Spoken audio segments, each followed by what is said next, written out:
Fascist രാഷ്ട്രീയ വീക്ഷണം ഒന്നാമതായി കൊലപ്പെടുത്തുന്നത് ഹിന്ദു രാഷ്ട്രവാദത്തിന് വേണ്ടിയല്ലേ RSS പ്രവർത്തിക്കുന്നത്? ഹിന്ദു സമൂഹത്തിന്റെ ഉന്നമനത്തിന് വേണ്ടിയല്ലേ RSS ഇന്ത്യ രാജ്യത്ത് രൂപീകരിക്കപ്പെട്ടത്?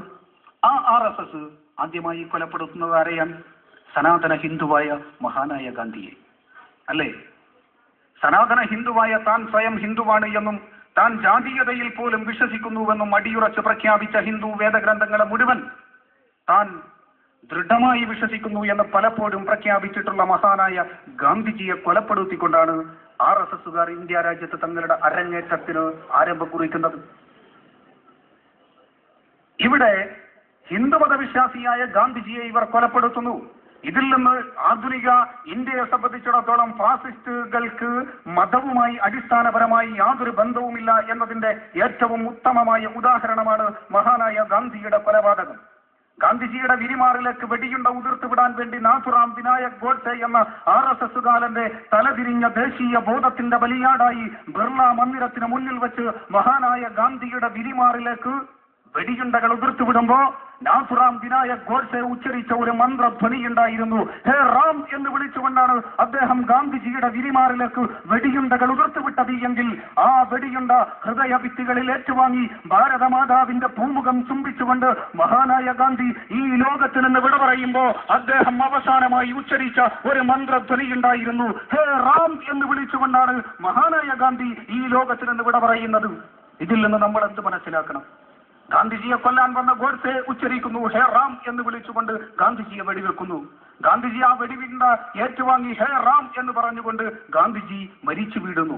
ഇതിൽ നിന്ന് നമ്മൾ മനസ്സിലാക്കേണ്ടത് യഥാർത്ഥത്തിൽ ഗാന്ധിജി വിശ്വസിച്ച രാമൻ അത് സൗഹാർദ്ദത്തിന്റെ, പരസ്പര തിരിച്ചറിവിന്റെ, സമാധാനത്തിന്റെ, സാമുദായിക സഹവർത്തിത്വത്തിന്റെ പ്രതീകമായ രാമനിലാണ് മഹാനായ ഗാന്ധി വിശ്വാസമർപ്പിച്ചത് എങ്കിൽ പരമത വിദ്വേഷത്തിന്റെ, വർഗീയതയുടെ, സംഹാര താണ്ഡവത്തിന്റെ പ്രതീകമായ മറ്റൊരു രാമനിലാണ് RSSകാരും ഗോഡ്സെയും വിശ്വസിക്കുന്നത്. അതാണ് വ്യത്യാസം. യഥാർത്ഥത്തിലുള്ള മതവുമായി ഈ ഫാസിസ്റ്റ് രാഷ്ട്രീയ പ്രസ്ഥാനങ്ങൾക്ക് യാതൊരു ബന്ധവുമില്ല. ഇനി നമ്മൾ പരിശോധിക്കൂ, RSS ഉയർത്തിപ്പിടിച്ചുകൊണ്ടിരിക്കുന്ന ഹിന്ദു രാഷ്ട്രവാദം എവിടെയാണ്? ഹിന്ദു രാഷ്ട്രവാദത്തിന് അടിസ്ഥാനപരമായി ഒരു തെളിവ് എവിടെയാണുള്ളത്? ഏത് വേദഗ്രന്ഥത്തിലാണ് ഹിന്ദു രാഷ്ട്രവാദം വേണമെന്ന് പറഞ്ഞിട്ടുള്ളത്? വേദങ്ങളിലോ പുരാണങ്ങളിലോ ഇതിഹാസങ്ങളിലോ ബ്രാഹ്മണങ്ങളിലോ ആരണ്യങ്ങളിലോ ഉപനിഷത്തുകളിലോ എന്തിനധികം ഭഗവത്ഗീത പോലുമോ ഒരു ഹൈന്ദവ രാഷ്ട്രത്തെ കുറിച്ച് സംസാരിക്കുന്നില്ല. RSSന്റെ ഏറ്റവും പ്രഗത്ഭനായ ആചാര്യനായി കരുതപ്പെടുന്ന മാധവറാവു സദാശിവ ഗോൾവാൾക്കർ എഴുതിയിട്ടുള്ള RSSന്റെ വേദഗ്രന്ഥമായ വിചാരധാരയിൽ പോലും ഒരു ഹിന്ദുത്വ രാഷ്ട്രത്തിന്റെ അവികലമായ രൂപരേഖ ഗോൾവാൾക്കർ സമർപ്പിക്കുന്നില്ല. തന്നെയുമല്ല, ഇന്ത്യ രാജ്യം എക്കാലത്തും ഒരു ഹിന്ദുമതത്തിന് കീഴിൽ ഒരു ഏകീകരിക്കപ്പെട്ട ഒരു രാജ്യമായി ഇന്ത്യ ഗതകാല ചരിത്രത്തിൽ എവിടെയും ഉണ്ടായിട്ടില്ല എന്ന് ഇന്ത്യയുടെ ചരിത്രം പഠിപ്പിക്കുന്നു. മുഗളരും അഫ്ഗാനികളും ഇറാനികളും മറ്റും ഇന്ത്യയിലേക്ക് കടന്നു വരുന്ന സാഹചര്യത്തിൽ പരസ്പരം പോരാടിക്കൊണ്ടിരുന്ന ഗോത്രങ്ങളുടെയും വർഗങ്ങളുടെയും നാടുവാടികളുടെയും സമൂഹമായിരുന്നു ഈ രാജ്യത്തുണ്ടായിരുന്നത്. ഹിന്ദുമതമോ ദർശനമോ ചരിത്രത്തിൽ ഒരിക്കലും ഒരു ഏകീകരണ ശക്തിയായിരുന്നിട്ടില്ലെന്ന് മാത്രമല്ല, ഇത് RSSകാർ പോലും സമ്മതിക്കുന്നു. ഗോൾവാൾക്കർ അദ്ദേഹത്തിന്റെ വിചാരധാര എന്ന പുസ്തകത്തിൽ പറയുന്നു, ഹിമാലയം സമരഭ്യാവതിന്ദു സരോവരം തം ദേവനിർമ്മിതം ദേശം ഹിന്ദുസ്ഥാനം പ്രജക്ഷ്യതേ.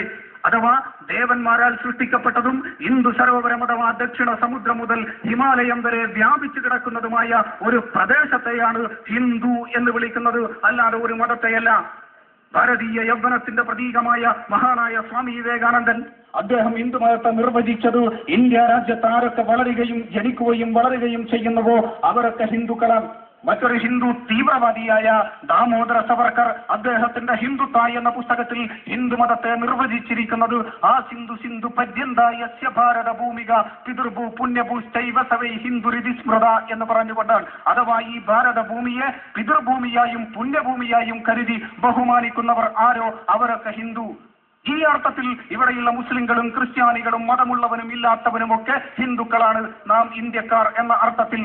അല്ലാതെ ഹിന്ദു എന്ന പേരിൽ ഒരു മതം ഭാരതത്തിൽ രൂപം കൊണ്ടതായി ഏതെങ്കിലും ഹൈന്ദവ വേദഗ്രന്ഥങ്ങൾ ഉദ്ധരിച്ച് തെളിയിക്കുവാൻ ഇവിടുത്തെ RSSകാർക്കോ ഇവിടുത്തെ ഹൈന്ദവ ഫാസിസ്റ്റുകൾക്കോ സാധ്യമല്ല, എവിടെയും കാണുക സാധ്യമല്ല.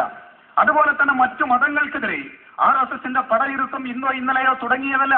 ഈ മെനയാന്ന് ഇവിടെ RSSന്റെ ഒരു പഠന ശിബിരം ഉദ്ഘാടനം ചെയ്തുകൊണ്ട് ബഹുമാന്യനായ സ്വാമി ചിദാനന്ദപുരി പറഞ്ഞല്ലോ, ഇവിടെ ബുദ്ധമതവും ജൈനമതവും ഒക്കെ ഹിന്ദുത്വത്തിന്റെ ഭാഗമാണ് എന്ന് വരുത്തി തീർക്കാൻ വേണ്ടി ചരിത്രത്തിൽ മറിമായം നടത്തിക്കൊണ്ടിരിക്കുന്നു. 2010 ഈ RSSന്റെ ആളുകൾ തുടങ്ങിവെച്ച ഒരു പ്രത്യേകമായ രീതിയാണിത്. എന്ത് ബുദ്ധമതവും ജൈനമതവും ഒക്കെ ഹിന്ദുത്വത്തിന് കീഴിലാക്കാൻ വേണ്ടി പരിശ്രമിച്ചു കൊണ്ടിരിക്കുന്നു.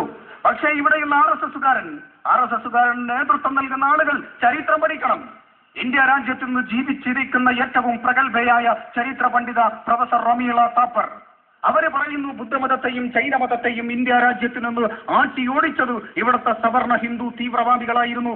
ലക്ഷ്മി നാരായണ നരസുവിന്റെ ദ എസൻസ് ഓഫ് ബുദ്ധിസം എന്ന ഗ്രന്ഥം, അതേപോലെ തന്നെ കൃഷ്ണാനന്ദ സ്വാമിയുടെ ഇന്ത്യയിലെ വർണ്ണസമരം എന്ന ഗ്രന്ഥം, ആ ഗ്രന്ഥങ്ങളിലെല്ലാം നമുക്ക് കാണാൻ കഴിയും ഇവിടുത്തെ ഹൈന്ദവ തീവ്രവാദ ശക്തികളാണ് ബുദ്ധമതത്തെയും ജൈനമതത്തെയും ബുദ്ധ സന്യാസിമാരെയൊക്കെ അവരുടെ തലയിറക്കുന്ന ഭീകരമായ ചിത്രങ്ങൾ ഇന്ത്യ രാജ്യത്ത് ചരിത്ര പണ്ഡിതന്മാർ എത്രയോ തവണ ആധികാരികമായി രേഖപ്പെടുത്തി വെച്ചിട്ടുണ്ട് അവരുടെ ഗ്രന്ഥങ്ങളിൽ.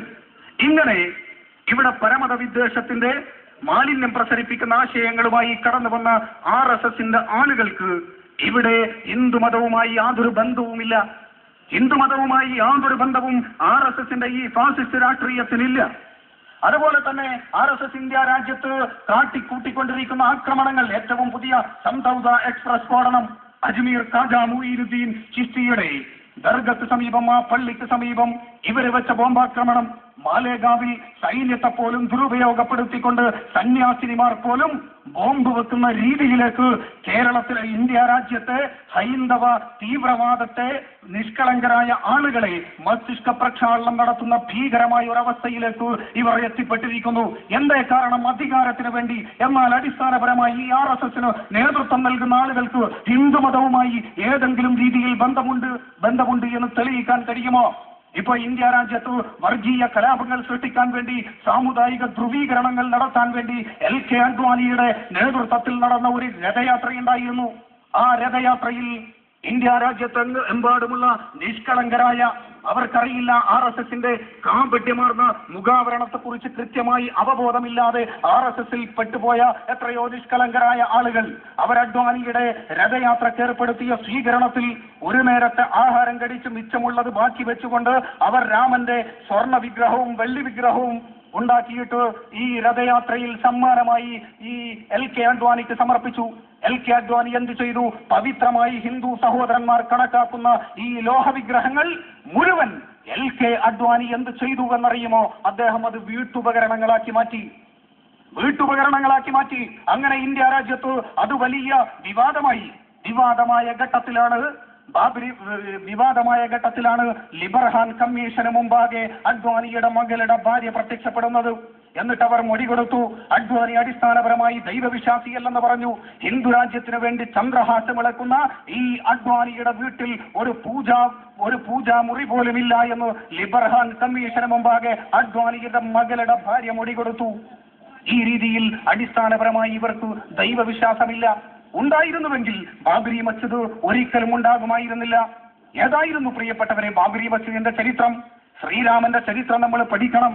തമസാ നദിയിൽ സ്നാനത്തിന് പോയ വാൽമീകി മഹർഷി ഇണക്കുരുവികളിൽ ഒന്നിനെ വേടൻ നമ്പെയ്യുന്നതും പെൺപക്ഷി ആ വേടൻ നമ്പെയ്ത് തന്റെ ഇണപ്പക്ഷിയെ